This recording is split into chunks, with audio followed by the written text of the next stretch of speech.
had imagined my wedding day so many times when I was a child. Soft music, my mother humming in the kitchen, her hands brushing my hair while whispering how proud she was. I had pictured flowers, laughter, maybe even tears of joy. But as I stood in the vast stone hall of the King estate, none of those images could have felt more distant. The chandeliers above me flickered in dim, gold light, casting long shadows across the cold marble floors. The air smelled of polished wood and faint whiskey, sharp, masculine, uninviting. There were no guests filling the pews, no music echoing off the stone walls. Just a handful of legal witnesses, paid to stand like statues. And him. Alexander King, he stood across from me, hands casually tucked into his pockets, jaw clenched like a man attending a board meeting, not a wedding. His eyes, gray as winter rain, did not waver as the officiant read the vows that neither of us had written, nor believed in. Do you, Alexander King, take Anna Whitaker to be your lawful wife? His answer came fast, low, almost careless. I do. I swallowed the knot in my throat as the words turned toward me.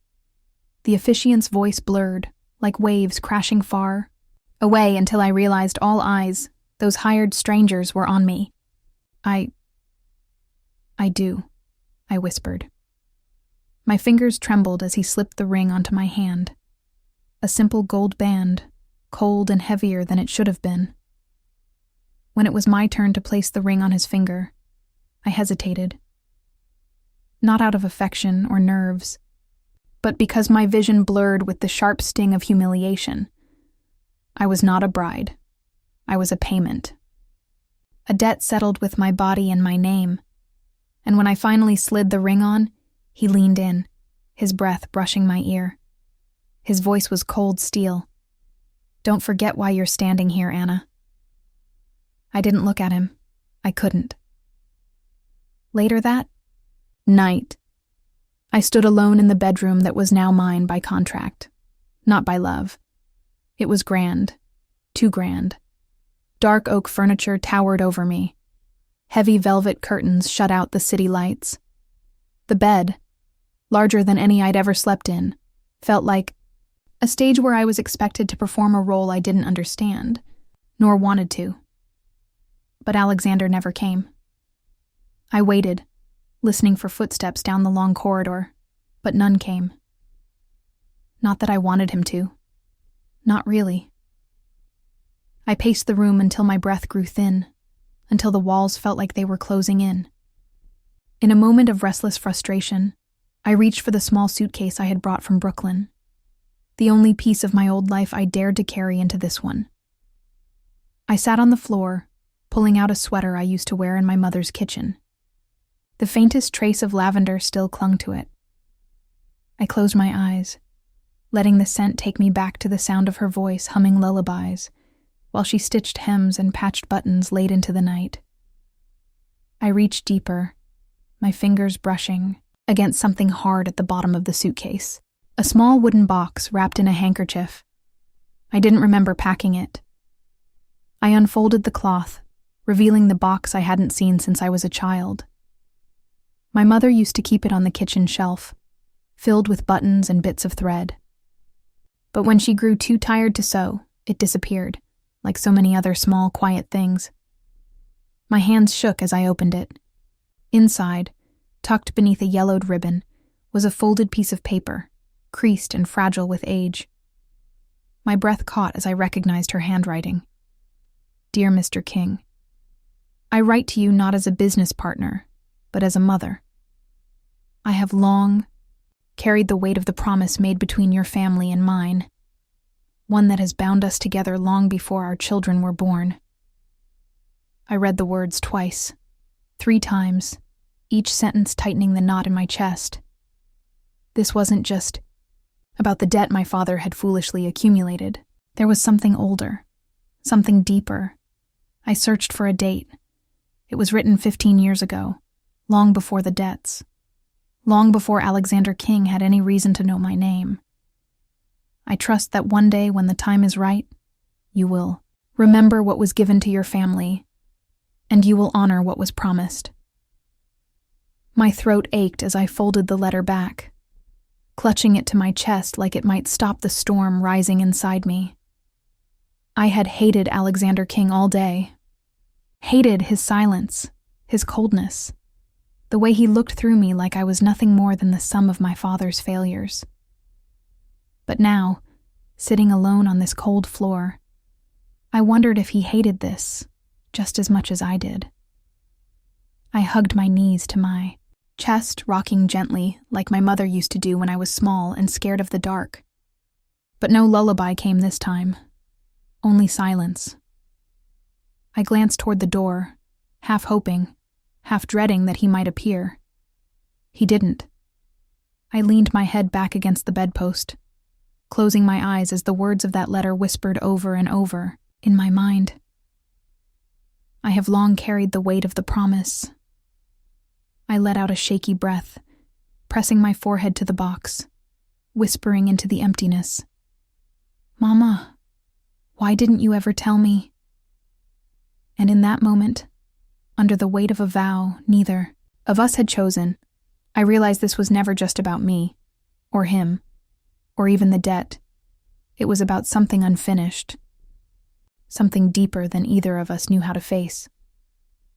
Morning light filtered softly through the tall windows, casting pale gold across the empty side of the bed. I hadn't slept. Not because of fear, not because I'd expected Alexander to come, but because I didn't know what to do with the letter still burning in my pocket. I hadn't told him. I wasn't sure if I ever would. The mansion felt quieter in the early hours, almost fragile in its stillness. I stood at the window, arms wrapped around myself, watching the clouds shift over the New York skyline. Somewhere, far beyond those, buildings, Brooklyn waited, small, imperfect, but the only place that had ever felt like home. By noon, I had packed my things again. No one stopped me as I left. No guards, no questions. As if I had never really belonged there to begin with. The bell above my mother's shop door jingled softly as I pushed it open. It smelled just like I remembered.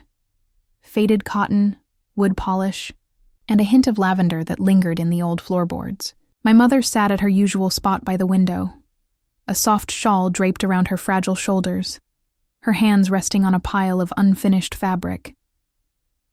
She looked up and smiled, her face lighting up in that familiar way that always made me feel 5 years old again. "Anna," she whispered, as if afraid I might vanish if she spoke too loudly. I dropped my bag, crossing the room in 3 quick steps, and sank to my knees beside her. I pressed my face to her lap, breathing in the familiar scent of her skin, the warmth of her presence filling the hollow ache I hadn't realized had grown so wide. She ran her fingers through my hair, slow and steady, like she had when I was little. For a while, neither of us said a word. Finally, she hummed, the same melody she always used to sing when she thought I was asleep, the lullaby I hadn't heard in years. Tears burned behind my eyes. I didn't deserve her gentleness, not when I'd stood at that altar like a coward, not when I'd said "I do" to a man who didn't even look at me. "Mama," I whispered, my voice cracking. "I don't know how to be his wife." She didn't stop humming. She just kept stroking my hair, like she already knew all the questions tangled in my heart. "You don't have to know today," she said softly after a long while. "You only have to know how to be kind. To yourself. To him, if you can." Her words stung in a way that only truth could. I wanted to tell her about the letter, about the quiet vow she had written but never sent. But something held me back. Fear, maybe, or pride. Instead, I helped her to her feet and led her to the kitchen. The kettle hissed gently on the old stove as I prepared tea the way she liked it. Too much honey, just a pinch of lemon. The small rituals felt grounding, like stitching torn seams back together with careful hands. That evening, I sat by the window of the shop, watching the last of the sunlight slip behind the buildings. My fingers traced the edge of the letter, again, still tucked deep in my pocket, as if it might offer answers if I held it long enough. The doorbell chimed again. I turned, expecting a neighbor or one of my mother's old customers. But my breath caught in my throat when I saw him. Alexander stood in the doorway, his tall frame filling the space in a way that felt impossibly out of place. He didn't wear a suit this time. No polished shoes or tailored jacket, just a dark sweater, sleeves pushed up to his forearms, like a man who had come for something he wasn't sure how to ask for. He didn't say a word, just glanced past me toward the small figure of my mother in the kitchen. My heart pounded louder than I wanted it to. "What are you doing here?" I whispered, standing but keeping the counter between us. He shifted, almost like he regretted walking in. "I paid the medical bill," he said simply. I stared at him, breath catching somewhere between gratitude and anger. "Why?" The word felt sharper than I meant it to. He swallowed hard, jaw tightening. "Because I could," he answered, voice low. "Because she's your mother." I clenched, my hands into fists at my sides. I wanted to shout, to cry, to demand why he had to be so cold at the altar yet so impossibly kind when no one was watching. But all that came out was a whisper. "You didn't have to." He took a slow step toward me, eyes searching mine. "No," he murmured. "But I wanted to." The air thickened between us. I could feel the words on the tip of my tongue. The letter, the truth, the ache that had been gnawing at me since. I read it, but I swallowed it down. Not yet. Later that night, after he had left as quietly as he had come, I sat on the floor of my childhood room, staring at the letter in my lap. There was more to this story, more than debt, more than duty. And somehow, I knew, deep in the quiet places of my heart, that Alexander King was tangled in this far deeper than either of us had dared to admit. I didn't know if I could trust him. I didn't know if I could trust myself. But, as I leaned back against the wall, listening to my mother's soft breathing down the hall, I knew one thing for sure. This wasn't over. The next morning arrived heavy with the kind of stillness that pressed on your skin like damp air before. A storm. I had barely slept again, and this time, not because of Alexander. The letter had kept me captive through the night. The more I read it, the heavier it felt. Like the words weren't just ink on paper, but stitches in a story that had been hidden from me my whole life. I tucked it into my coat pocket, unable to part with it. It had become something of an anchor, unsteady, but real. I spent the early hours refolding fabric at the shop, dusting off spools of thread my mother had long since stopped using. It was a way to keep my hands busy while my mind ran circles around questions I couldn't answer. That's when Henry Bishop walked through the door.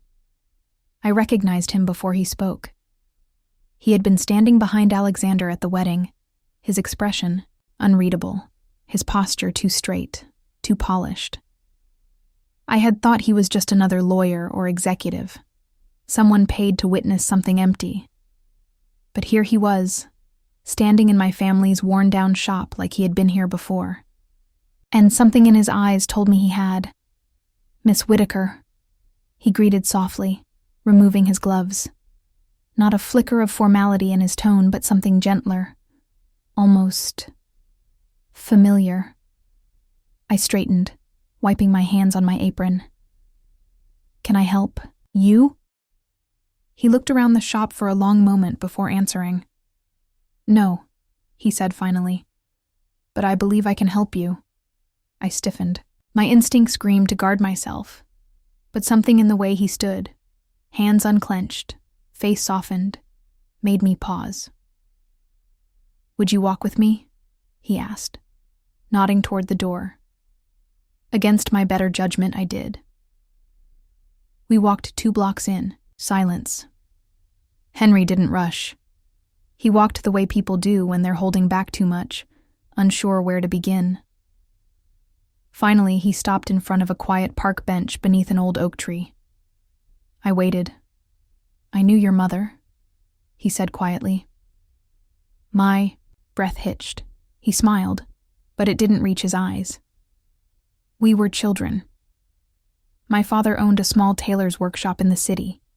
Your mother used to help her parents deliver fabric. She always sang while she worked." He chuckled softly. I remember thinking her voice could make stitches hold stronger. I sat down slowly, clutching my coat tighter around me. "She never told me about you," I whispered. He nodded. "She wouldn't. Not after what happened." I turned to him sharply. "What do you mean?" Henry drew a long breath, his shoulders sagging as if the memory itself carried weight. "Years ago, your father took on a job he couldn't finish. A building contract. One that nearly ruined both our families. My father lost everything trying to save the project. It wasn't just your family who carried debt, Anna. My family did too. I felt the ground shift under me. My father had never told me that. But your mother," Henry's voice cracked slightly. "She came to my father with a promise. She swore that when the time came, the Whitaker family would make it right. Not with money, with loyalty." I swallowed hard. He reached into his coat and pulled out a small, worn envelope. "I believe this belongs to you." It was addressed in the same handwriting as the letter I had found. Tears burned behind my eyes as I opened it, revealing another letter, older, more fragile than the first. "To the King family, when the day comes that our families cross paths again, know that I have not forgotten the sacrifice you made to save us. I trust you will remember the quiet promise made in that dark season, that we will stand beside you, not for gain, but for honor." My mother had written this too, and suddenly I understood. The marriage, it wasn't just a transaction. It wasn't even just a repayment of debt. It was a legacy, a bond between two broken families trying to right a wrong long buried. I looked up at Henry, my voice barely a whisper. "Does Alexander know?" Henry nodded slowly. "He knows. He has. Always known." I felt my stomach twist. Then why would he treat me like a stranger? Henry's jaw tightened.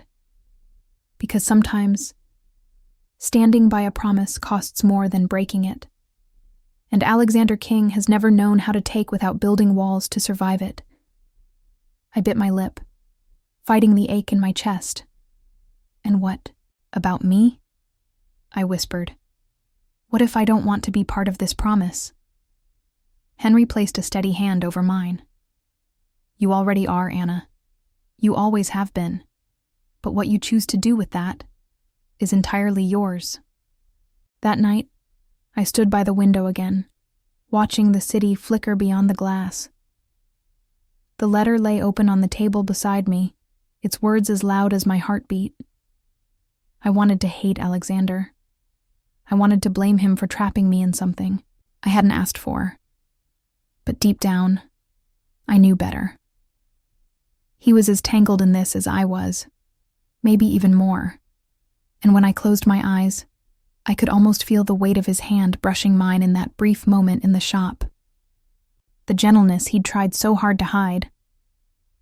I didn't know where this road was leading.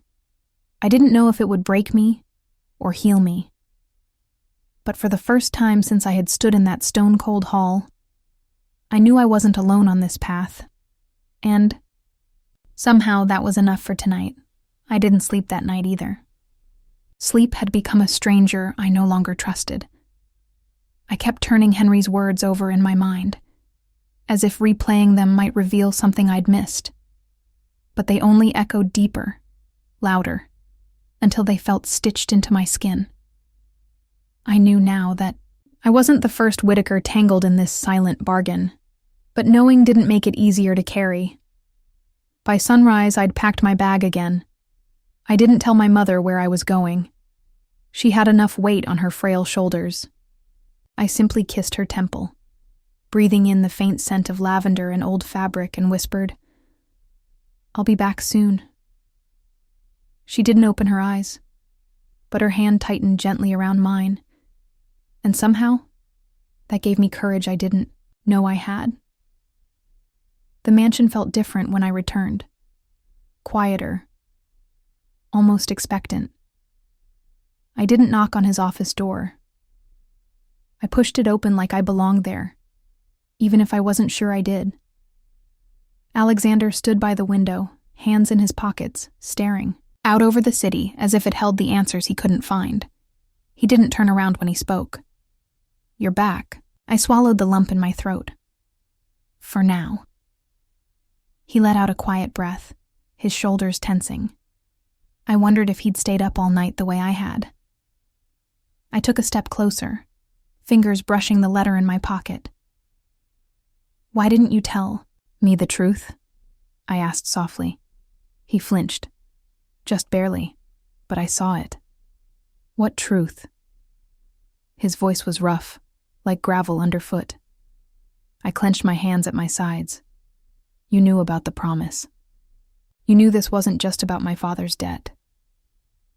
Finally, he turned, and for the first time since we stood at that altar, I saw something crack in his eyes.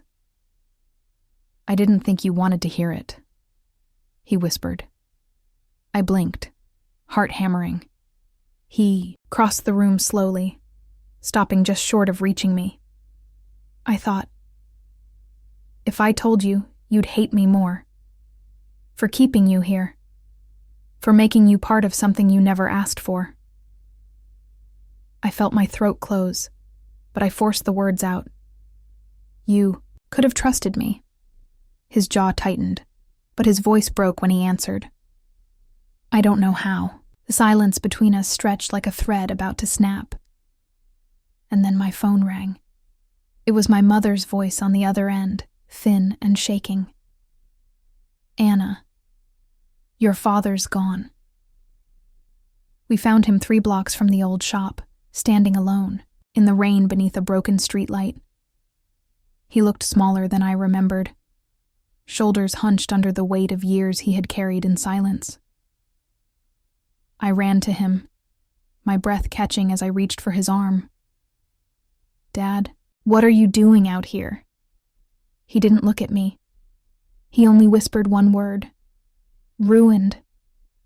I felt my heart crack as he sank onto the curb, burying his face in his hands. "I've ruined us," he choked. "I've ruined everything." I knelt beside him, tears burning hot behind my eyes. "No," I whispered. "We're still here. We're still standing." But he only shook his head, rocking back and forth like a man lost in a storm no one else could see. Alexander stood a few feet away, silent. I turned to him, my voice shaking. "Do something." He didn't move at first, but then, slowly, he stepped forward, kneeling down beside my father. And for the first time, Alexander King, the man I thought was made of stone, lowered his head and whispered, "I'll take the debt." I couldn't breathe. I couldn't speak. My father lifted his head, broken eyes searching Alexander's face. "Why would you do that?" he rasped. Alexander swallowed hard. "Because you're family now. And I don't break my word." My father let out a strangled sob, reaching out with trembling hands. Alexander didn't pull away. He let my father clutch his arm, let him cry into the shoulder of the man who had every right to turn his back.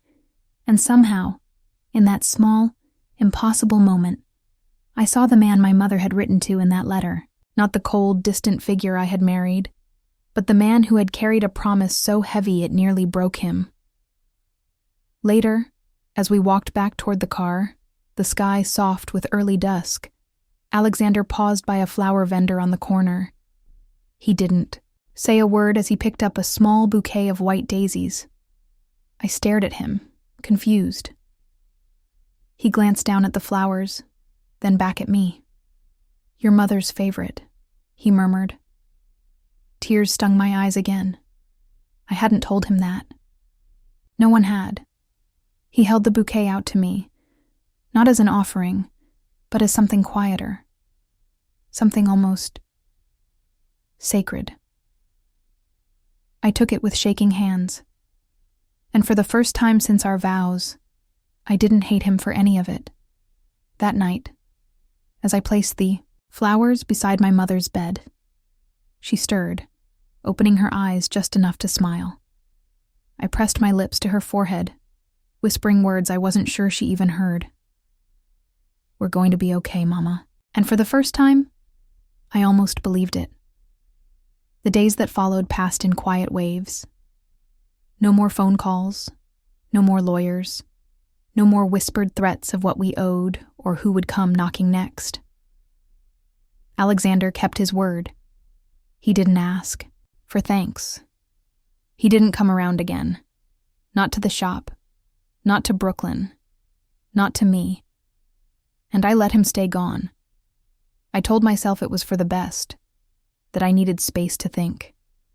That maybe I'd been wrong to believe a man like him could ever fit into the small, imperfect life I'd once had.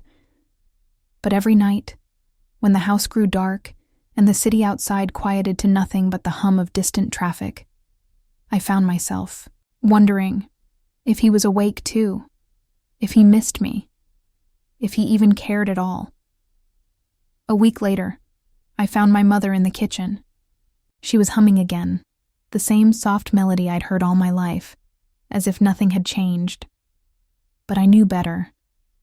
Her face was thinner.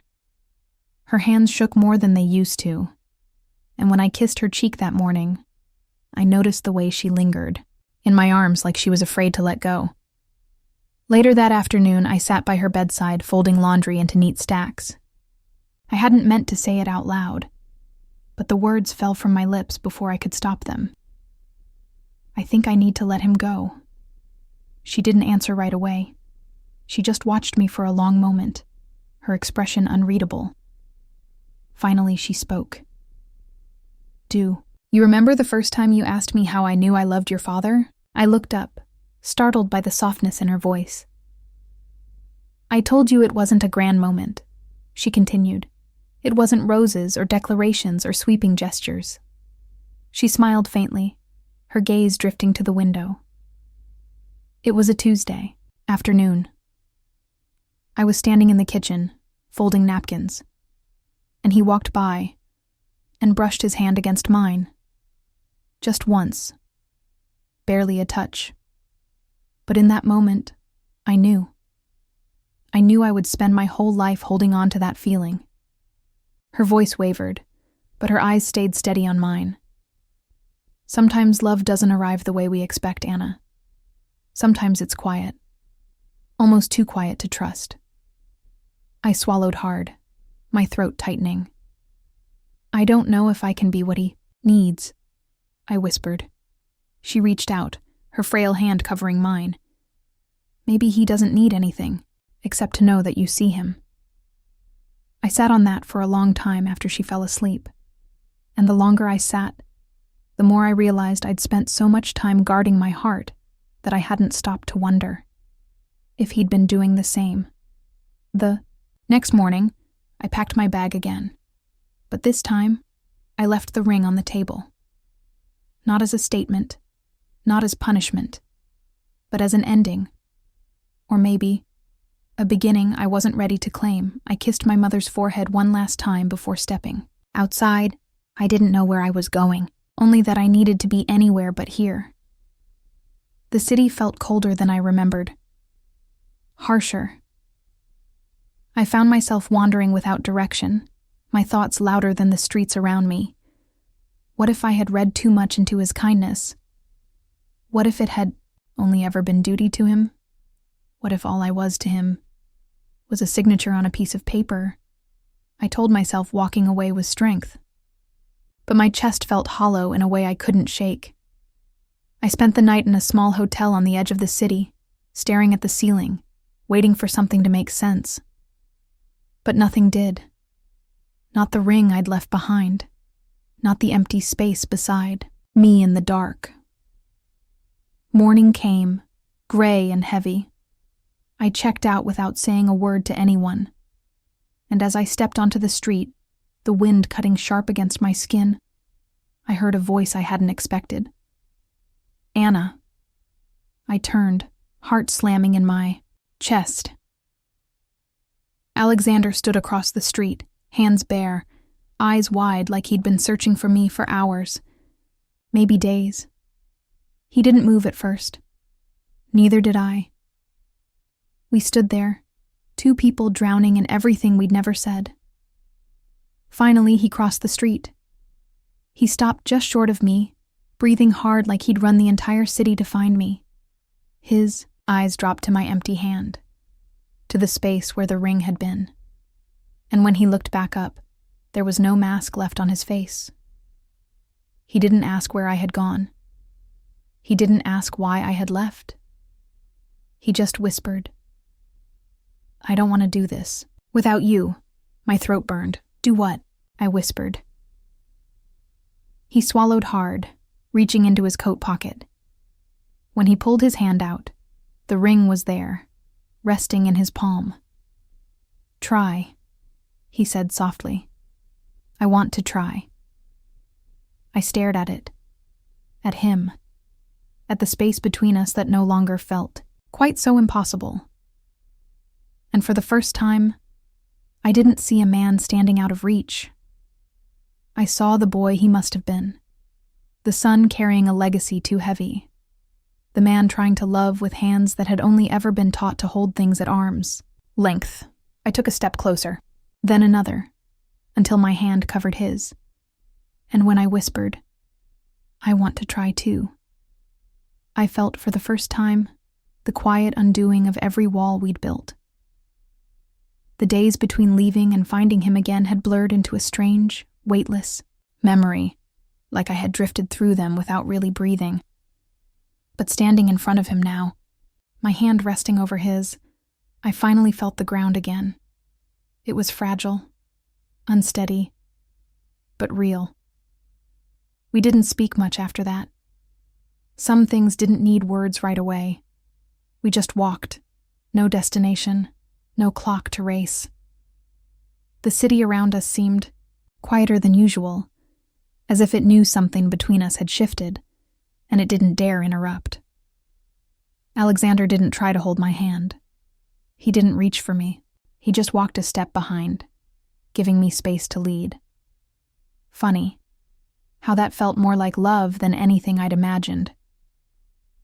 We found ourselves standing in front of my mother's shop hours later. Neither of us had planned it. We just ended up there, as if our feet knew where home really was before our hearts could catch up. The lights inside were dim, but I could see my mother's silhouette through the window, her frail frame hunched over a basket of old fabric, her lips moving softly as if humming to herself again. Alexander stayed outside, his hands shoved deep into his coat pockets. I turned to him, the question pressing against my ribs. "Do you want to come in?" His shoulders tensed, just slightly. He looked toward the window, then back at me, as if measuring something heavier than I could see. "I'm not sure she wants to see me," he admitted quietly. I reached for his hand without thinking. He flinched at first, just a breath of hesitation, but then let me take it, his fingers curling around mine like he was afraid I might disappear again. "She's the one who taught me that forgiveness often comes when you least deserve it," I whispered. I led him through the door, the old bell chiming softly above us. My mother looked up, her tired eyes widening in surprise when she saw us standing there together. For a moment, no one spoke. Then slowly, she smiled. "Well," she whispered, as if letting out a breath she'd been holding for years. "You finally brought him home." The weight in my chest cracked wide open. Alexander let out a breath. I don't think he realized he'd been holding either. He stepped forward, his voice barely steady. "Mrs. Whitaker." She raised a hand gently, stopping him. "Come, here, child." And to my shock, he did. He crossed the room like a man walking toward something sacred. He knelt beside her chair, just as I had so many nights before, and bowed his head like he wasn't the king of anything at all. My mother reached for his hand, her frail fingers trembling as they closed over his. "You've carried this long enough," she whispered. "It's time you let someone carry it with you." His throat worked around the words he couldn't seem to say. And for the first time, I saw his shoulders fall, not in defeat, but in surrender. That night, we didn't return to the mansion. We stayed in Brooklyn, in the small apartment above the shop where I'd grown up. Alexander didn't ask for a separate room. He didn't reach for me either. He simply sat by the window, staring out at the quiet streetlights like he'd never seen anything more real. I sat beside him on the floor, pulling my knees to my chest. "Did you ever imagine your life like this?" I asked softly. He let out a low, almost breathless laugh. "No." I rested my chin on my knees, studying his profile. The sharp lines softened in the dim light, the hard edges of him unraveling like loose threads. "I used to think love had to be loud," I admitted. "Big. Obvious." He turned toward me, his expression unreadable. "And now?" I bit my lip, glancing toward the tiny kitchen where my mother slept just down the hall. "And now, I think maybe love is quieter than we realize. Maybe it's the way you stayed outside the shop that day. The way you held the flowers like they meant something. The way you let me go. And still came back." His eyes darkened. Something unreadable, flickering there. "I never stopped looking for you, Anna." My breath caught. He leaned in then, not to kiss me, not to take anything, but to rest his forehead against mine, as if the only thing he needed was to stay close enough to breathe. We sat like that until the city dimmed to silence. No promises, no vows, just quiet presence. And for the first time since the day I'd stood in that stone hall wearing a dress that had felt like armor, I felt safe. Not because he had promised to protect me, not because he had paid a debt, but because he had finally let me see him. And because I had let him see me. Morning came with the soft sounds of my mother in the kitchen, her kettle hissing gently, the hum of her song filling the small space like sunlight on cold skin. Alexander stirred beside me, his breath warm against my temple. He didn't speak. Neither did I. We just sat there, hands tangled quietly between us. And for the first time, it didn't feel like something unfinished. It felt like something just beginning. It's funny, really, how quickly life can shrink down to the smallest moments when you stop trying to outrun them. A cup of tea cooling too fast, the sound of your mother's soft humming while she folds laundry, the steady rise and fall of someone else's breathing beside you. None of it feels like much until you realize it's everything.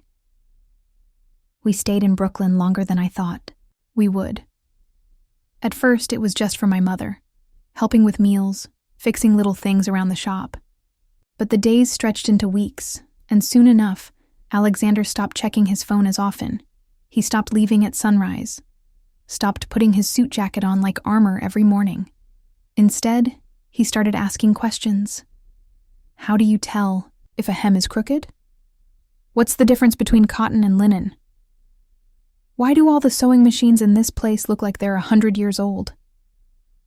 I used to think a man like him wouldn't even notice those things. Thread, colors, fabric textures, the way a needle hummed when it moved through cloth. But he noticed. And not because he had to. Because he wanted to. One afternoon, I caught him standing behind the counter, running his fingers along the edge of a bolt of fabric as if trying to memorize the way it felt. I leaned against the door frame, arms crossed, hiding my smile. "You're going to wear a hole in that if you keep petting it like that," I teased. He looked up, startled, and for the briefest moment his expression cracked into something that almost looked like bashfulness. "I was just trying to figure out how you do it," he murmured. "Do what?" He held up his hand, showing me the needle he'd somehow threaded without me noticing. It wobbled between his fingers like a fragile truth he wasn't sure he deserved to hold. "Make something from nothing," he whispered. Later that night, after my mother had gone to bed, I pulled out an old piece of scrap fabric and 2 needles. I didn't say anything, just handed one to him and sat down on the floor. We sat cross-legged, knees brushing, the only light coming from the old lamp by the window. He fumbled, of course. His stitches were crooked. Too tight. Too loose. But he didn't stop. Not once. And somewhere between the broken lines and uneven loops, I realized he wasn't trying to get it perfect. He was trying to stay. To learn. To build something with me. One imperfect stitch at a time. The next morning, my mother found us asleep on the floor, tangled in fabric and thread. She didn't wake us.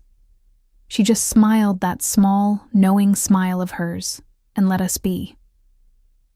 Days passed, like that. Soft, unrushed, no contracts, no expectations, just life. One Sunday morning, I found Alexander sitting at the old kitchen table, turning something over in his hands. At first, I thought it was his phone, but when I got closer, I saw it wasn't. It was the ring, the one I'd left behind weeks ago. He didn't look up as I approached. He just kept turning it slowly between his fingers, like he was trying to figure out what it really meant. I stood behind him, resting my hands on his shoulders. "You've been quiet," I whispered. He let out a breath that sounded heavier than I expected. "I've been trying to find the right way to ask," he murmured. "Ask what?" He finally looked up, catching my gaze with an intensity that made my heart stutter. "To start over," he said quietly. "Not because we have to. Not because we were promised. But because I want to choose you. This time, I want it to be a choice." The air thickened between us. Not heavy, not sharp, just full. I moved around the table, standing in front of him, my hands trembling as I reached for the ring. He let me take it, his breath hitching when my fingers brushed his, and without waiting for him to ask again, I slid it back onto my finger. Slow. Certain. Like sewing the last stitch on something that had taken too long to mend. He stood then, towering over me but looking smaller somehow. Softer. He cupped my face, leaning down until our foreheads touched, his voice barely a whisper. Home has never felt like this before. We spent that night not as 2 people bound by debt or duty, but as 2 souls finally brave enough to meet without fear. We didn't speak much after that. We didn't need to. Because somehow, in all the quiet, we had found something louder than all the noise we'd tried to outrun. The next morning, the sun spilled through the window in golden streaks, and for the first time in what felt like forever, I let myself believe we had stitched something new, something ours, something worth holding on to. The leaves outside had started to turn by the time we returned to the King estate. I remember standing in front of that towering stone building again, holding my breath without even realizing it, waiting for the cold to creep back in, waiting for the silence to stretch out between us like it had that first night. But something was different this time. Alexander's hand found mine before I could pull it away. "We don't have to stay here long," he whispered, his thumb tracing, slow circles against my skin. "We can go back to Brooklyn tomorrow, or the next day, or whenever you say." I turned to him, surprised by the hesitation in his voice, the quiet hope I hadn't heard before. I gave his hand a small squeeze. "Let's stay. Just tonight," I whispered. We walked through the grand front doors together. The house was just as I remembered. Too big, too quiet. But it didn't swallow me whole this time, because I wasn't walking in alone. I watched as Alexander loosened his tie, something I had never seen him do in front of anyone. He slipped off his jacket, rolled up his sleeves, and crossed the room to open the tall windows, letting the autumn breeze carry life back into the still air. "I used to hate this place," he confessed softly, standing with his back to me. Every inch of it reminded me that I didn't belong to myself, only to this legacy. I crossed the room toward him, stopping just behind his shoulder. "And now?" I asked quietly. He turned, catching my gaze with something steady. Something I almost dared to call peace. "Now," he whispered, "I want it to mean something new. With you." We spent that evening in the library, the one I had been too afraid to enter the night of our wedding. I ran my fingers over the shelves lined with worn leather books, tracing the spines like they held secrets I hadn't earned the right to read. Alexander watched me from the doorway, leaning against the frame with that quiet smile I was learning to love more each day. I turned, feeling the weight of something unsaid pressing between us. "I never wanted this to feel like a prison," he murmured. "I thought, maybe if I stayed cold enough, distant enough, it would hurt less when you walked away." I swallowed hard, crossing the room until we stood face to face. "But I never walked away," I whispered. "I just didn't know how to stay." He reached for me then, not to claim, not to control, but to cup my face with both hands, his touch warm and steady. "You stayed in every way that mattered," he breathed. "Even when I didn't deserve it. We stayed like that for a long while, wrapped in the kind of silence that didn't feel empty anymore. Later, we sat on the old leather couch, tangled together in the soft glow of the lamp. I rested my head against his shoulder, listening to the quiet rhythm of his breathing. His fingers brushed gently through my hair, slow and unhurried. "I used to think I had nothing to offer you but a name," he whispered, almost to himself. I sat up, turning to face him fully. "And what do you think now?" He smiled softly, reaching for my hand, the one wearing the ring I'd chosen to put back on. "I think I can offer you this." He lifted my hand to his chest, pressing it over his heart. "Every part of me, for as long as you'll let me." I felt the sting of tears behind my eyes, good tears this time. Not because I felt trapped, not because I felt owed, but because for the first time, I felt chosen. I leaned in, brushing my lips softly against his, not out of desperation, but out of quiet knowing.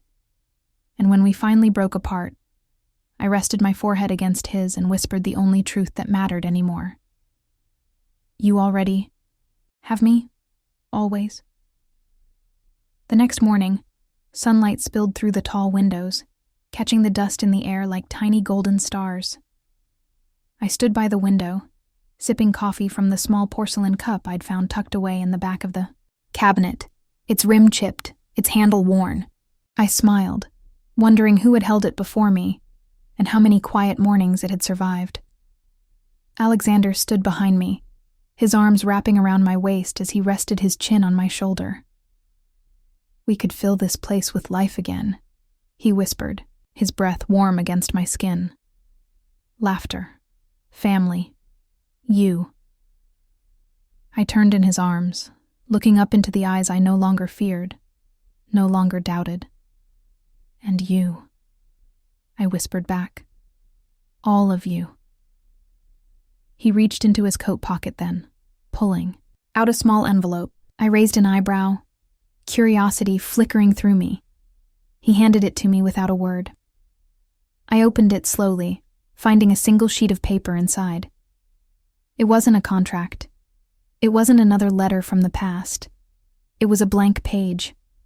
And at the top, in his handwriting, were 4 simple words. Our story starts here. I smiled, tears blurring the edges of my vision. He had spent so long carrying the weight of stories written by others, by his father, by mine, by debts and promises, long past, but now we had a blank page.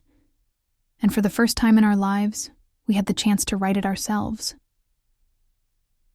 That night, as we sat together in the quiet hum of the city beyond those tall windows, I leaned into him, closing my eyes as I listened to the steady beat of his heart beneath my cheek. No more contracts, no more cold vows, just us, here, now, forever, in his hands.